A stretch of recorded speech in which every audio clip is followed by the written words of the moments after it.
अपने सुन रहे छी MM प्रोडक्शन प्रस्तुति।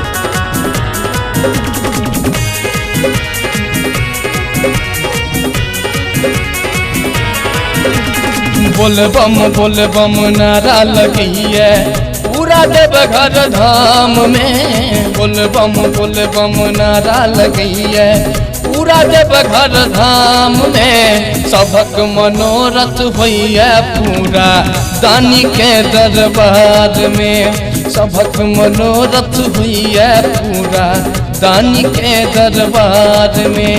बोल बम बम बोलो बोल बम बम, बोल बम बम बोलो बोल बम बोल बम, बोल बम बम बोलो बोल बम बम, बोल बम बम बोलो बोल बम बोल बम।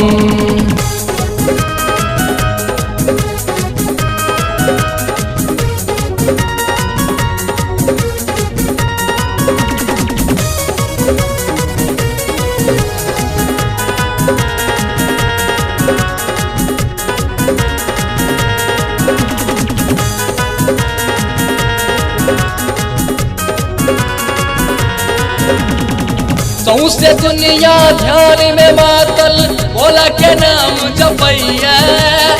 पुत्र पाविक हरखित होइ छै नाचता तातैया। सौसे दुनिया ध्यान में मातल भोला के नाम जपैया। पुत्र पाविक हरखित होइ छै नाचता तातैया।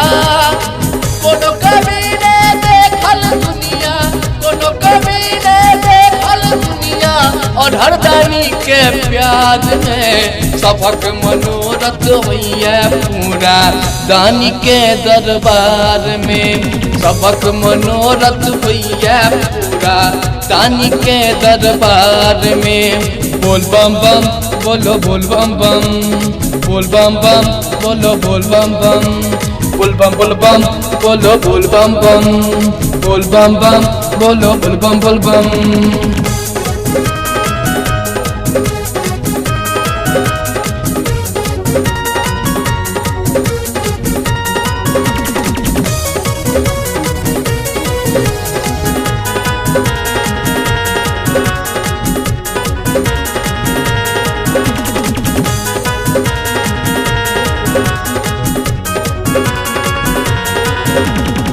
कियो चढ़ावे हीरा असरफी, कियो चढ़ावे रुपैया। कियो भाग धतूरा खाक भजन गाव सुनबैया। कियो चढ़ावे हीरा असरफी, कियो चढ़ावे रुपैया। कियो भाग धतूरा खाक भजन गाव सुनबैया।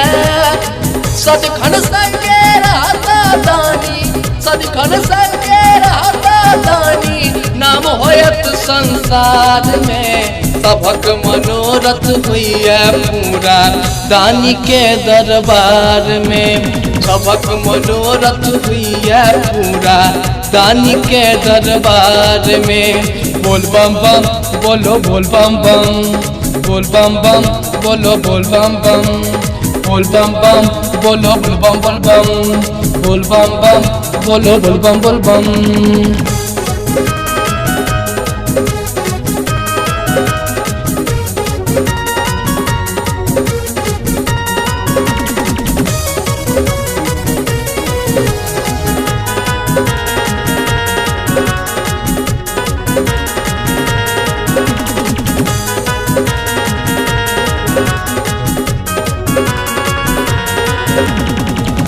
दानी के कृपा से देखू जिंदगी स्वर्ग लगैया। भक्त सबके आस पुरावे ई सब कियो जनैया। भोले दानी के कृपा से देखू जिंदगी स्वर्ग लगैया। भक्त सबके आस पुरावे ई सब कियो जनैया। प्रेम लपेटल गीत लिखली, प्रेम लपेटल गीत लिखली, राजा गावे दरबार में। सबक मनोरथ होइए पूरा दानी के दरबार में। सबक मनोरथ होइए पूरा दानी के दरबार में।